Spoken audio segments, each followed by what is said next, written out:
তবে কদরের রাতে আপনাদের ভাইয়া মসজিদে গেছে আর সেখান থেকে হচ্ছে কিছু খেজুর দিয়েছিল, মানে বাপ ছেলে দুজনকে দিয়েছিল। তো টোটাল হচ্ছে 10টা ছিল, আর আমরা খাওয়ার পর আর মাত্র 2টা খেজুর আছে।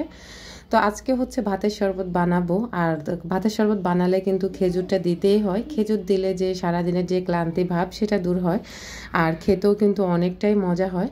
তো আজকে হচ্ছে খেজুর দিয়ে হচ্ছে ভাতের শরবতটা করব। এ কারণে দেখতে পেলাম 2টা খেজুর, আর ওই 2টা খেজুরে হচ্ছে আজকে ভাতের শরবতে দিয়ে দিয়েছি। আর অনেকে আপনারা আমাকে কমেন্ট করছেন যে আপু ভাতের শরবত কিভাবে বানানো হয়। এই যে আজকে দেখে নিন, হয়তো আমি রেসিপি আকারে শেয়ার করতে পারবো না। এখানে হচ্ছে প্রথমে ভাত দিবেন, তারপর হচ্ছে পানি, এরপর হচ্ছে একটু লবণ দিবেন, সাথে খেজুর দিবেন, সাথে যদি কলা থাকে কলা বা দই যেটাই থাকুক না কেন আপনারা দিতে পারবেন। আর চিনিটা তো অবশ্যই অ্যাড করবেন, সাথে ঠান্ডা পানি। এবারে রোজার মধ্যে কিন্তু আমরা প্রায় সময় ভাতের শরবতটা খেয়েছি, আর এটা খেতেও কিন্তু অসম্ভব একটা মজা লাগে, আর সারাদিনের ক্লান্তি ভাব সব কিছু দূর হয়ে যায়।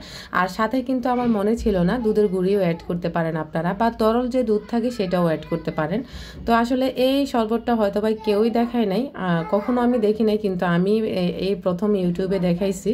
তো যাই হোক, এই রেসিপিটা হচ্ছে ছোটবেলা আমার নানার বাড়িতে যখন থাকতাম তখন ধানের সিজনে অনেক মানুষ হতো আমার নানার বাড়িতে। আর সেই সময় হচ্ছে আমার বড় মামি অনেকগুলো পান্তা ভাত থাকতো, আর পান্তা ভাত দিয়ে শুধুমাত্র চিনি দিয়ে ঠান্ডা পানি দিয়ে লবণ দিয়ে হচ্ছে সবাইকে শরবত করে খাওয়াতো। আর সেই দিনগুলোকে আমি অনেক মিস করি, আর সেই থেকে হচ্ছে আমরা ভাতের শরবতটা আমি সবসময় করে থাকি। এই রমজানে আমার ছেলে ভাতের শরবতটা অনেক অনেক পছন্দ করেছে, আপনাদের ভাইয়াও কিন্তু ভাতের শরবতটা অনেকটাই পছন্দ করতো আলহামদুলিল্লাহ।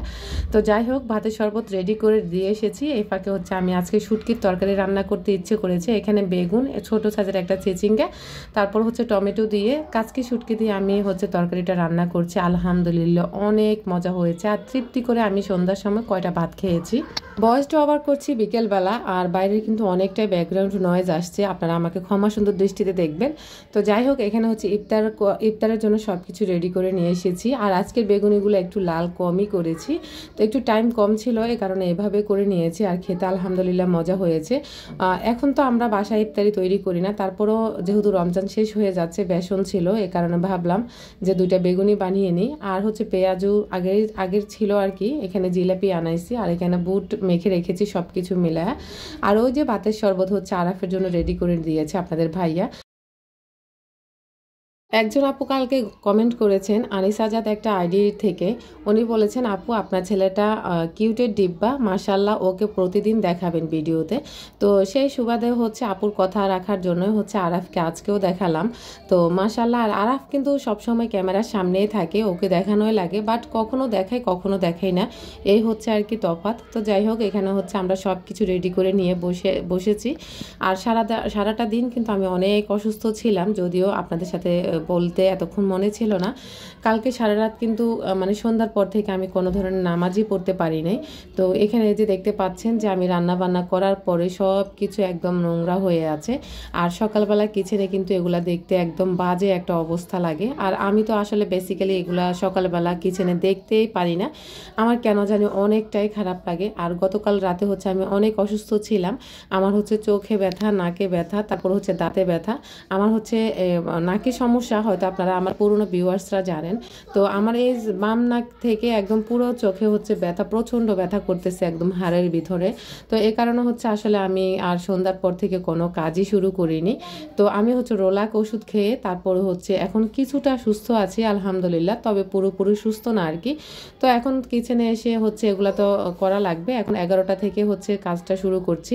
আর ঘুম থেকে উঠেছি একটু লেট করে, এদিক দিয়ে হচ্ছে এখন এসে দেখি কিচেনের একদম বাজে অবস্থা। তো আমি হচ্ছে সকাল সকাল কিচেনটা আগে গুছিয়ে নেব, কারণ কিচেন গোছানো থাকলে আমার মনটা একদম ভালো থাকে আর কি। তো আমি কিন্তু অনেক কাপড় চোপড়ে ভিজিয়ে এসেছি, এই ফাঁকে হচ্ছে আগে কিচেনটা পরিষ্কার করে নেব, কারণ কিচেন পরিষ্কার থাকলে আমার মনে হয় পুরো ঘরটাই আমার কাছে পরিষ্কার পরিচ্ছন্ন মনে হয় আর কি। তো এদিক দিয়ে হচ্ছে দেখলাম যে রাইস কুকারটাও একটু নোংরা হয়ে গেছে, রাইস কুকারটাকেও একটু ক্লিন করে দিলাম। আর সাথে কিন্তু কিচেন কাউন্টার টপটা আর হচ্ছে চুলাটা প্রতিদিনই আমি ক্লিন করি এগুলো, যদিও কালকে রাতে অসুস্থতার কারণে ক্লিন ক্লিন করতে একটু লেট হয়ে গেছে, এ কারণে এখন ক্লিন করে নিলাম। আর মনের ভিতরে একটা শান্তিও কাজ করে, চকচকে ঝকঝকে পরিষ্কার পরিচ্ছন্ন জিনিস দেখলে এমনিতে ভালো লাগে। এটা শুধু আমার ক্ষেত্রে না, আমার মনে হয় সব আপুদের ক্ষেত্রেই হয়। তো যাই হোক, এখন হচ্ছে আমি সব কিছু গুছিয়ে নিয়ে এখন চলে এসেছি এই যে গতকালকের ভোর রাতের প্লেট, সন্ধ্যা রাতের প্লেট, তারপর হচ্ছে ইফতারি খাওয়ার যে সময় যেগুলো মানে থালা প্লেট জমেছে, সব কিছু মিলিয়ে এখানে এক গাদা হয়ে গেছে। এগুলো দেখতে তো আমার খুবই বাজে একটা অবস্থা লাগছে। সকালবেলা এগুলো দেখতে কিন্তু খুব বাজে একটা অবস্থা লাগে, আর তার মধ্যে হচ্ছে বিচ্ছিরি একটা গন্ধ লাগে। তো যাই হোক, অসুস্থ হলেও কিছু করার নাই। আর একদিন অসুস্থ থাকলে হচ্ছে আমার সংসার থাকে না, মনে হয় যে আমি কোনো জঙ্গলে বসবাস করছি, এরকম একটা আমার কাছে অবস্থা মনে হয়। আপনাদের কাছে কেমন লাগে জানি না। অনেকে হয়তো কাজ জমা করে রাখেন, একদিনে করেন, কিন্তু সেটা আমার পক্ষে সম্ভব হয় না। আমার না খুবই খারাপ লাগে। আমি হচ্ছে প্রতিদিনের কাজ প্রতিদিন করতে চেষ্টা করি, আর সময়ের কাজ সময়ে করে নিলে আমার কাছে খুব ভালো লাগে, আর নিজের কাছেও একটা মনের ভিতরে একটা প্রশান্তি কাজ করে। তো যাই হোক, আস্তে আস্তে সব কিছু ধুয়ে কিন্তু আমি রেখে দিচ্ছি। আর এটা কিন্তু অনেকটাই টাইম লেগেছে, সাথে কিন্তু গোছাবো। তো সব মিলিয়ে আসলে আজকে সারাদিন কিন্তু আমি একটা কাজের ভিতরে দিনটা পার করেছি। আজকে 29 রমজান, আজকে ভিডিওগুলো করা আর আজকে এডিট করা এবং কি আজকে ভয়েস ওভার করা। জানি না আদৌ আমি আসলে পারবো কিনা আপলোড করতে, তবে চেষ্টা করব ইনশাল্লাহ। আপনাদের সাথে রেগুলার ভিডিও দেওয়ার চেষ্টা করব আর কি। অনেকে আমাকে কমেন্ট করছেন, অনেক আপুরা, যে আপু তুমি প্রতিদিন ভিডিও কেন দিচ্ছ না? আসলে আপু আমি প্রতিদিন ভিডিও দিচ্ছি না, আপনারা বলছেন আমি ইদানিং ব্যস্ত বেশি। একটু ব্যস্ততাও পার করি মাঝে মাঝে, আবার হচ্ছে অসুস্থতাও আমি অনেকটাই মানে ভেঙে পড়ি। আমি কিন্তু সব মোডে ভিডিও করার জন্য প্রস্তুত থাকি না। অনেক সময় আমি এতটাই অসুস্থ থাকি যেটা আপনাদের সাথে ভিডিও আকারে তুলে ধরার চেষ্টা করি না। অনেক আপুরা দেখেন যে বড় বড় আপুরা যারা হচ্ছে ব্লগ ভিডিও করেন, তারা হচ্ছেন মানে A to Z যা কিছু করে সব কিছু আপনাদের সাথে শেয়ার করে বা অডিয়েন্সদের সাথে শেয়ার করে, যেটা আসলে আমরা পারি না। সবাই আসলে সব কিছু চাইলেও করতে পারে না। আর আমার ভিডিও যেহেতু আমি নিজেই করি, তো আমি আমার মন মতে হচ্ছে ভিডিওগুলো করার চেষ্টা করি। এতে করে কেউ কিন্তু আমাকে ভিডিও করে দেয় না, যার কারণে আপনাদের সাথে শেয়ারও করতে পারি না। আর এদিক দিয়ে হচ্ছে একটা আপু আমাকে ওয়াইস কুরুনি সরকার একটা জিমেল আইডি থেকে আমাকে কমেন্ট করেন। উনি অনেক সুন্দর সুন্দর কমেন্ট করেন, একটা না দুইটা না, অনেকগুলো কমেন্ট করেন। ওনার কমেন্ট পড়তে আমার কাছে খুবই ভালো লাগে, সাথে সব আপুদের কমেন্ট পড়তে আমার অনেক ভালো লাগে। আর ওই আপুটা গত ভিডিওতে একটা আমার ভিডিওতে এই ডালের কোটাটা দেখিয়েছিলাম, উনি হয়তো ভালো করে দেখেননি, এ কারণে বলেছেন যে আপু পরের ভিডিওতে আপনার হচ্ছে ডালের কোটাটা দেখাবেন। আপনি কি এটা ফ্রি পেয়েছেন নাকি এটা কিনেছেন? এটা হচ্ছে মার্কস ফুল ক্রিম মিল্ক পাউডারের সাথে আমি হচ্ছে এটা রোজার আগে আপনাদের ভাইয়া এনেছিল, ফ্রি পেয়েছিল আর কি। আর এটা কিন্তু দেখতে অনেকটাই কিউট, আর আমি সবসময় এটার মধ্যে ডাল রাখার চেষ্টা করি। আর আসলে সব দুধের গুঁড়ি রাখলে আমার মনে হয় তেমন একটা মানে সেফটি না, এ কারণে হচ্ছে আমি ডালটা রাখার জন্য সবসময় চেষ্টা করি। এদিক দিয়ে হচ্ছে ওগুলা গুছিয়ে এখন চলে এসেছি। ওই যে কাপড় চোপড় ভিজিয়েছিলাম, বলেছিলাম না শুরুতে, অনেক কাপড় চোপড় ভিজিয়েছি, আর সেগুলো হচ্ছে অফ ক্যামেরায় ধুয়ে নিয়েছি। আর এখানে হচ্ছে আরাফ এখন গরম এসেছে, সাথে কিন্তু ও একটা মানে প্রতিদিন একটু গোসল করবে, না হয় কিন্তু ওর মন মেজাজ ভালো থাকবে না। আর বাথটাব দিয়ে হচ্ছে আমি এখানে ওকে একটু গোসল করতে দিয়ে আমি চলে গেছি ছাদে। আর আমার বারান্দাটা এতটাই ছোট, ওয়াশরুম বারান্দার যতটুকু জায়গা ওয়াশরুম ততটুকু জায়গা।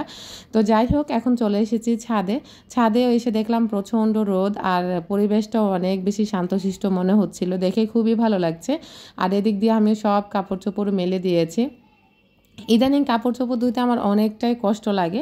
আসলে আমার খুব ইচ্ছা জাগে আমি হচ্ছে কোনোদিন যদি আমার আল্লাহ পাক তৌফিক দান করে আমি একটা ওয়াশিং মেশিন কিনবো, তবে আসলে আদৌ পারবো কিনা সেটা মহান রাব্বুল আলামিন বলতে পারে।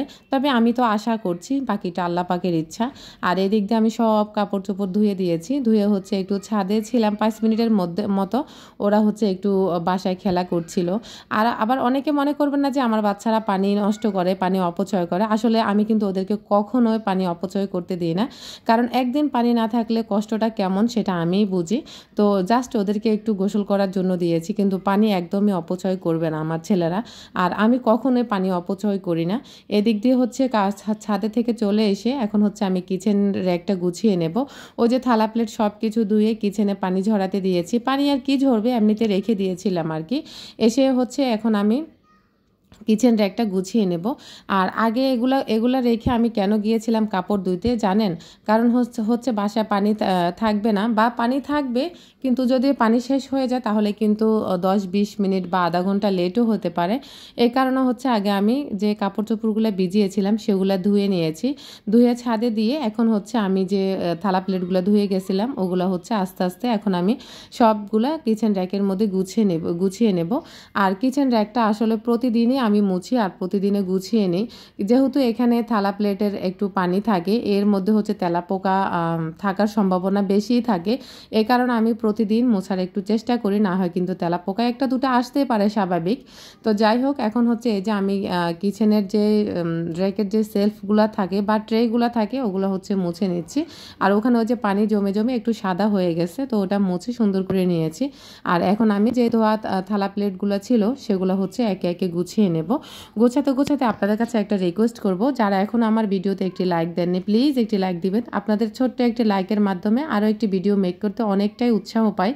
আমার প্রিয় আপু ভাইয়ারা আমার ভিডিওতে আগে অনেক বেশি লাইক দিতেন, ইদানিং কেন জানি আপনারা আমার ভিডিওতে লাইক দেন না। অনেক আপুরাই হচ্ছে ভুলে যান, ভিডিও দেখে চলে যান কিন্তু লাইক দেন না। আর আমার প্রিয় আপু যারা আছেন তারা তো একটা লাইক দিতে কখনোই মিস করে না। তারা আমার কিছু প্রিয় আপুরা আছে, তাদের নাম আমি ইনশাল্লাহ আমার কোনো ভিডিওতে নেব, চেষ্টা করব। আসলে কি আমি এই কথাগুলো বলতে বলতে মানে আমার যে আপুরা প্রতিদিন আমার ভিডিও দেখে তাদের নামগুলো বলতে সত্যি কথা আমি ভুলে যাই। তবে আমি চেষ্টা করব ঈদের পরের থেকে আমি সব আপুদের নাম নেওয়ার জন্য। আজকের মতো এখানেই বিদায় নিচ্ছি। আল্লাহ হাফেজ।